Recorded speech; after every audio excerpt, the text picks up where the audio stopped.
안녕하세요. 지금부터 전기산업기사 관연도 기출문제 1-2 과목 해설 강의를 시작하겠습니다.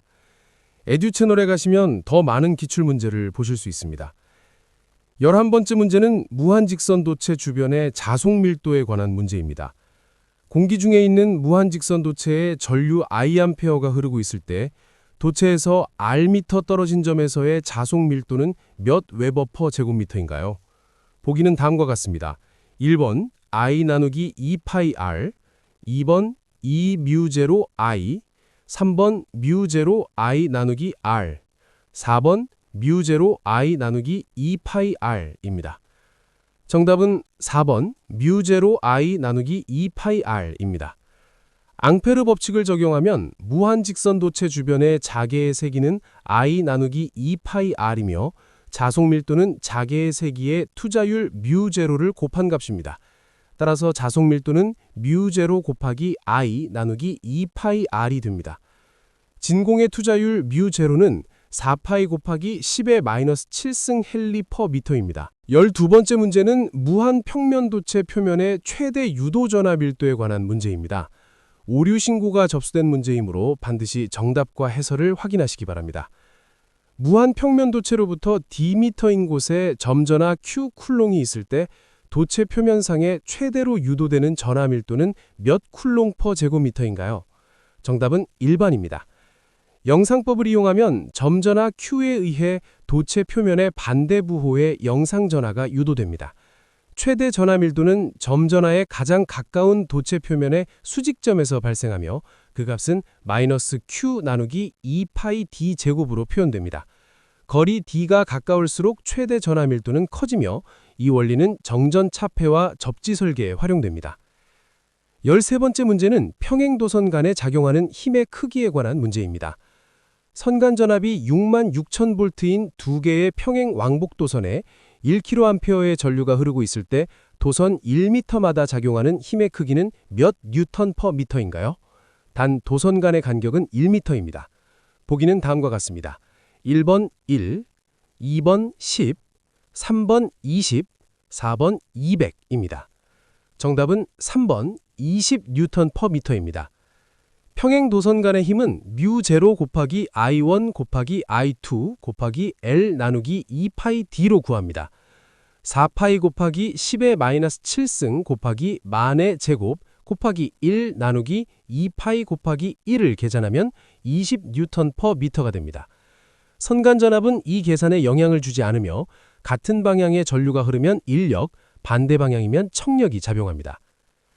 14번째 문제는 무손실 유전체에서 전개와 자개의 관계에 관한 문제입니다. 무손실 유전체에서 평면 전자파의 전개 E와 자개 H 사이의 관계식으로 옳은 것은 무엇일까요? 정답은 1번 E 나누기 H는 루트 뮤 나누기 엡실런입니다. 무손실 유전체에서 전자파의 특성 임피던스는 투자율 뮤와 유전율 엡실런의 비의 제곱근으로 표현됩니다. 즉 E 나누기 H는 루트 뮤 나누기 엡실런입니다. 평면파에서 전개와 자개는 서로 직교하며 동시에 진행 방향에도 수직입니다. 진공에서는 이 값이 약 377오메가가 됩니다. 15번째 문제는 대전도체 표면의 전하밀도와 곡률의 관계에 관한 문제입니다. 대전도체 표면의 전하밀도는 도체 표면의 모양에 따라 어떻게 되나요? 보기는 다음과 같습니다. 1번 곡률이 작으면 작아진다. 2번 곡률 반지름이 크면 커진다. 3번 평면일 때 가장 크다.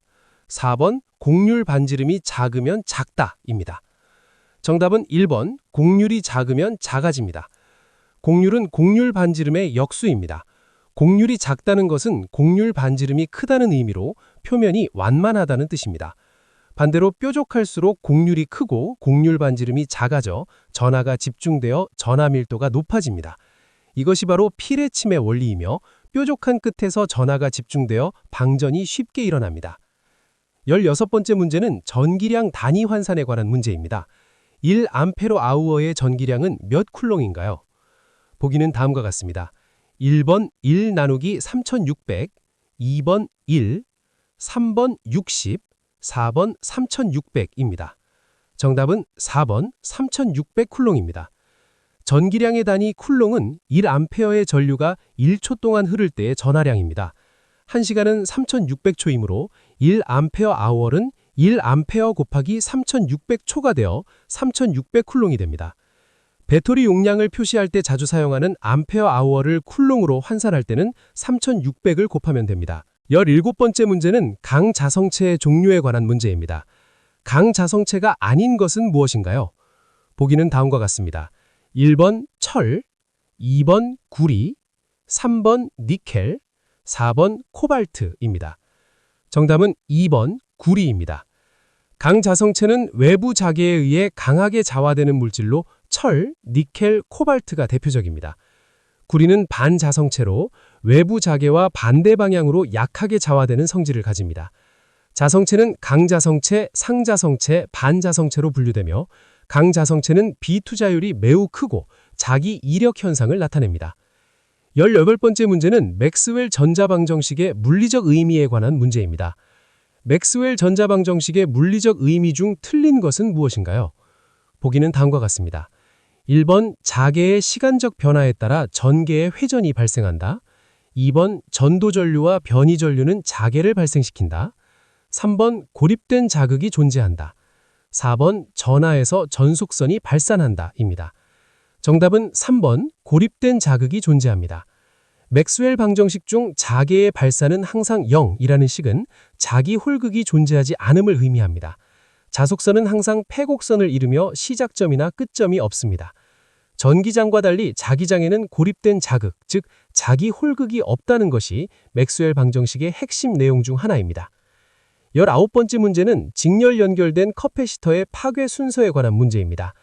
2 마이크로페러트, 3 마이크로페러트, 4 마이크로페러트의 커패시터를 직렬로 연결하고 양단에 가한 전압을 서서히 상승시킬 때의 현상으로 옳은 것은 무엇인가요? 단 유전체의 재질과 두께는 같다고 합니다. 보기는 다음과 같습니다. 1번 2 마이크로페러트의 커패시터가 제일 먼저 파괴된다. 2번 3 마이크로페러트의 커패시터가 제일 먼저 파괴된다. 3번 4 마이크로페러트의 커패시터가 제일 먼저 파괴된다. 4번 3개의 커패시터가 동시에 파괴된다 입니다. 정답은 1번 2 마이크로페러트의 커패시터가 제일 먼저 파괴됩니다.